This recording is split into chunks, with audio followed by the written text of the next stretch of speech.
I've built over 100 LinkedIn profiles and we're consistently booking in 15 to 30 calls per month across them. And today I'm going to show you my exact proven 4-step formula to create a profile that prints money. Now, this is a proven system I use whether I'm building LinkedIn profiles for agency owners, coaches, or complete beginners who have just never posted before. As long as your goal is to book in calls and close clients from LinkedIn, this will work. And I'm even going to show you and break down some of my top profiles so you can just exactly see how we do it. Step 1 is profile optimization. It's how your profile looks and is perceived by potential profile viewers who will potentially book in a call with you. It's really important we get this right because we want people that are qualified coming into your funnel, but also we want to be able to attract people into your funnel so they understand very clearly what outcome you can provide them. And it starts really simply. The main part of a LinkedIn profile, when you look at it, is actually one of the smallest parts of it. It's the headline over here. It's the thing that is below your name. Now, the reason why this is so important is because if you scroll in the feed,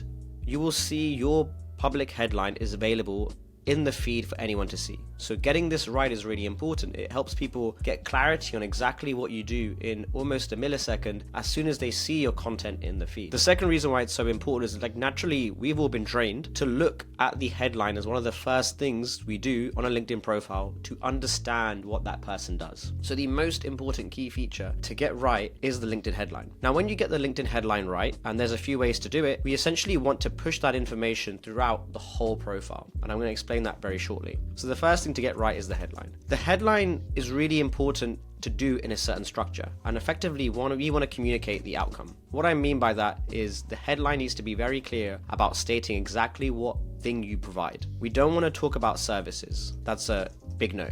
We don't want to talk about deliverables. That's also a big no. The reason why they're both big no's is because that's a commoditized position to take in the market. We don't deliver services and buyers don't buy services or deliverables. What do they buy? They buy outcomes. Outcomes are really important to sell. Now, what do I mean by outcomes? Well, let's look at me, for example. I'm a LinkedIn ghostwriting and coaching agency. So I can put it this way. I could have said this, but instead I say book 15 to 30 calls per month on LinkedIn.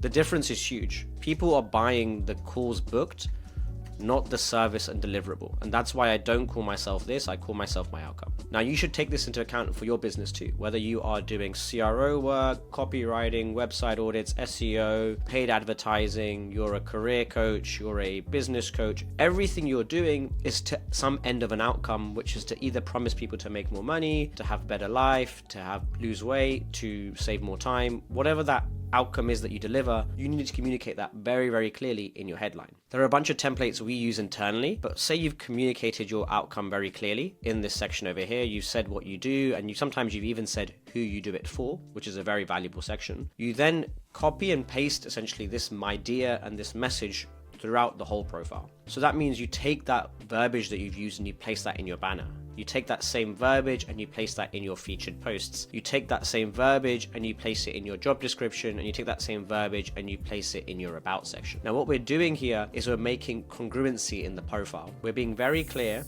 about what outcome we deliver, and we're being very congruent and very consistent about how we do it. Now, the reason why we want to be congruent is for a few reasons. One is people's attention span on social media is very small. They will jump around. They're not going to give a huge amount of thinking to it, and we want their crocodile brain, their very, loose thinking, quick thinking brain, just to trigger and understand, hey, Aman gets calls on LinkedIn. If I can achieve that with a prospect, that's amazing. So you want their fast thinking to trigger and just to understand what I do. And the second reason is congruency extrudes confidence. What that means is when you're more congruent on your profile, you look more confident. People are like, wow, this guy's saying it 5 or 6 times. It must be real. It must be true. And so by being congruent, we make people understand what we do easier, and we allow for more confidence to shine through our profile into the prospect, and that will help them book in calls. But having a perfect profile which communicates the outcome, has extreme clarity, and is congruent means nothing if you don't get this next step right. Now, step 2 is content strategy. Now, when you start creating content, or when you're going an agency to do it for you, there's a really important lesson that you're going to learn, and that's that likes do not equal clients. Likes do not equal revenue, and likes are often uncorrelated. Some of my best posts that I've got lots of likes on, lots of comments, lots of engagement, aren't actually the ones that drive revenue for my business. And I know this because I can measure how many calls I'm booking post me posting that post after a couple of days. I've also learned that many profiles that are posting on LinkedIn aren't actually making much money. accounts with 100k, 50k, 200k followers are monetizing via sponsorships and not via high ticket sales, which means that they're losing a bulk of their revenue, and that's because they've created a diluted audience. Now, when you're going out to do a content strategy, the number one thing you need to be thinking about is creating a very focused and specific audience that are able to buy your high ticket products. That's really, really, really important. Now, when we looked at the whole taxonomy of LinkedIn and all LinkedIn content, we were able to create something called the 3-4-5 framework, and I'll screen share it over here. But essentially what it is we taxonomized everything there is on LinkedIn and every certain type of post and how it fits in together with different formats. For example, I know that all listicle posts tend to work really well into carousels, which are a very top funnel idea. When you begin to make these connections and frameworks, you're able to quickly decipher what type of content should you be making. So for example, on our profiles, we're posting a lot of bottom funnel content. So lots of social proof with screenshots of client results, with screenshots of client testimonials, Slack screenshots, and all of those together help us generate leads for our business. We're not posting so much about lifestyle, selfies, etc. That's not really a huge content pillar for us because we found it doesn't really drive revenue for our business. Now, some people will want to do that and that's completely okay, but that's just not the strategy that we follow because we want to generate money in our DMs. Now, going into this a bit more, once you understand the 3-4-5 framework, you know that, for example, all posts are either social proof, trending, education, or personal posts, you're then able to look at competitor profiles with a really unique eye. Now, say we look at Jordan Crawford's best performing posts on LinkedIn as measured by likes, we can see that a lot of the top performing posts are generally meme style. And that works really well because this is a data point we've learned that memes work really well in sales niches. And that is a form of trending post type. I know that the memes don't really get leads, but they gather a lot of attention. So maybe we do put memes into our content strategy, but it's not going to be the main pillar. Now, the difference is I noticed this and I understand this because I know the 3-5-5 content strategy and I know what types of posts get leads. If you didn't know that, you may have emulated his whole strategy by just copying all his meme posts and therefore putting yourself into a pit of lots of likes but not many leads. So the biggest mistake people make is content strategy. Now, what I suggest you do if you want to generate leads on LinkedIn is think about your posts as bottom funnel and top funnel. You're going to do probably around one top funnel post per week, and the top funnel post is something about you. It's a personal or it's an opinion post. Now, what I mean by that is you're either talking about yourself and how you're growing your business, or you're speaking about your opinion on the market that's a hot take or a controversial take. You're going to do 3 bottom funnel posts, and those are going to be posts that are designed to communicate social proof. So we're going to show client case studies, we're going to show client testimonials, we're going to show how you did something for someone in some way. And then one of your posts is going to be a lead magnet. So you're going to do a lead magnet post.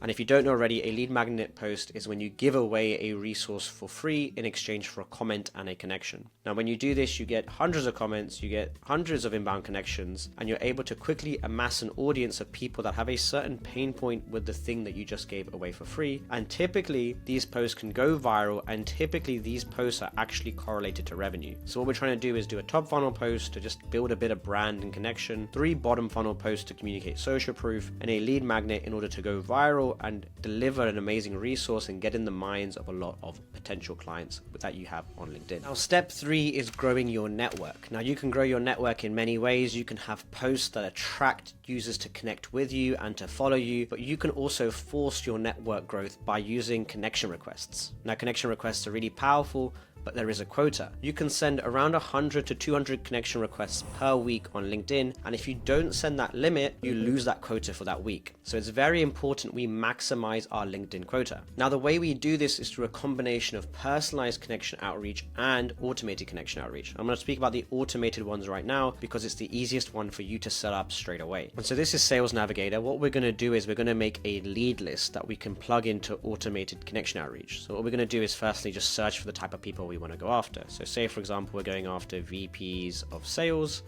and we're going after those that are only based in the US. So let's say North America, or let's say Canada as well. We're going to say that they should have spent maybe 4 years, 3 to 4, 5 years in their company, and that they work for a company that's also based in the US and Canada.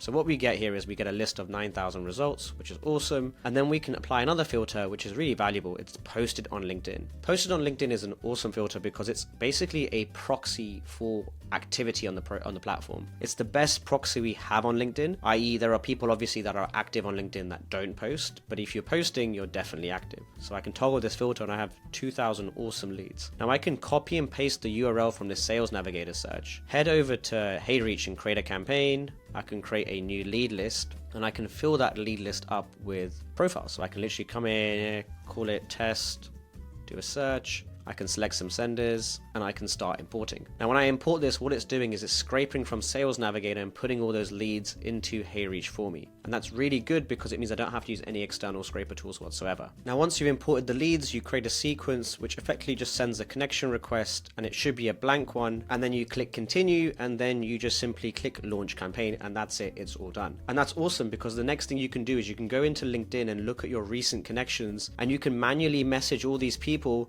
or automate it if you want to, but I do suggest doing some manual work and message them with a message that would encourage them to reply and then help you book in a call. So why do I suggest using automated connection requests? And the reason is because you have a limit between 100 to 200 per week, and if you don't use that quota of LinkedIn connection requests in that week, you just lose it and you move on. So there is a specific amount of connections you can do every week and you want to take maximum advantage of it. Now if you were doing this manually, you could get a higher acceptance rate, but then you got to do it manually, and it's very likely that you will lose the habit to do that task manually all the time. So it's much easier just to turn on the automateds and then just do some manual on top of that. Now after an automated connection request that is blank, you have a new connection on your LinkedIn profile. And the question is, what do you do now? How do you convert this new connection into something that is viable for your business as a lead, as a client, as a prospect? Now firstly, the most interesting thing is when you connect with someone, they preferentially see your content for a short while of time. So because you were creating that amazing content in the last step, they're now getting indoctrinated and they're now beginning to see your content inside their feed. But the next step is where it gets interesting. Now step 4 is DM strategy. Now when you're in the DMs with someone, you are able to convert them from a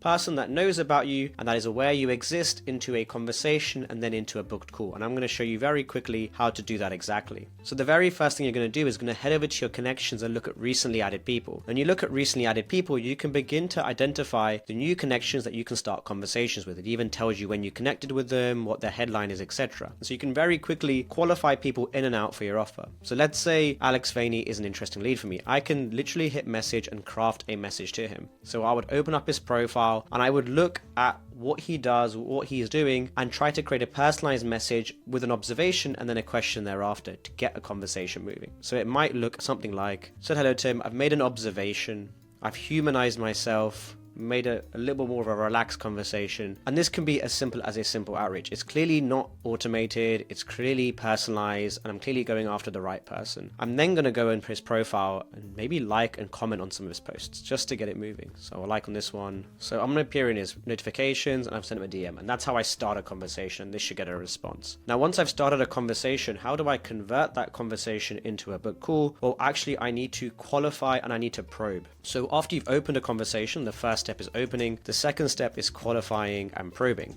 And what that means is you're essentially trying to identify if they have a pain point and if you can solve that pain point.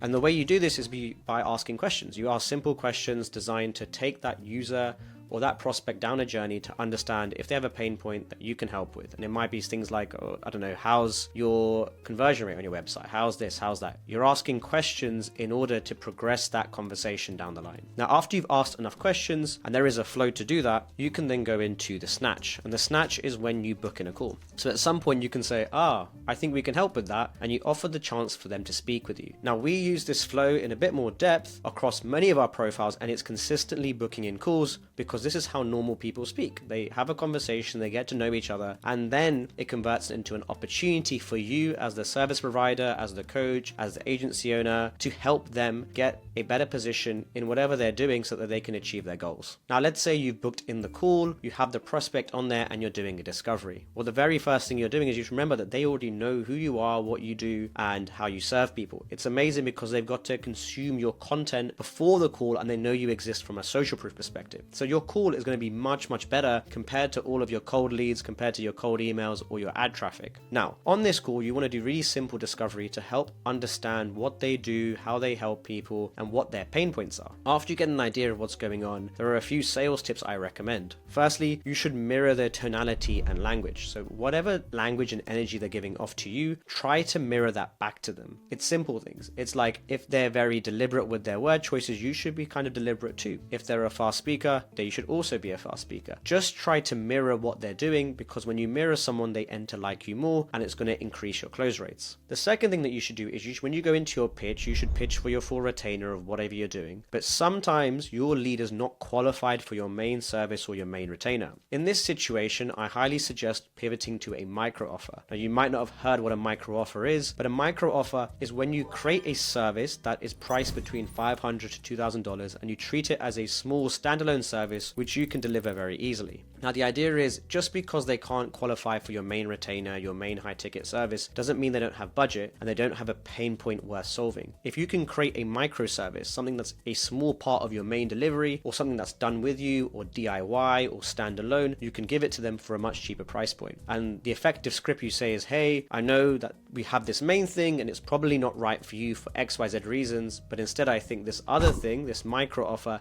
is the right thing for you. Here's what it does, here's how you buy it, are you interested? And by downselling on the sales call for an unqualified prospect, you increase your profit per sales call, which is a really important metric. And then you can reinvest your profit that you've just created off that sales call back into your marketing, back into your ads to fuel yourself to find more ideal clients for your business. And boom, there you go. These are my 4 steps to building a $1 million LinkedIn profile. But you have to remember, building a profile is just one part of the LinkedIn system. If you want to see how we were able to close 173 high ticket clients through LinkedIn, you can steal my Copy and Vault template system. So you get my Copy and Vault post templates, DM templates, and profile templates, and you can implement that directly into your business very, very quickly. And it's for sale for $27 only. And if you want to know how to get clients for micro offers, which I just described, and close them on micro offers, you can watch the next video here as well. Thank you so much for watching. That was me. Have a great day.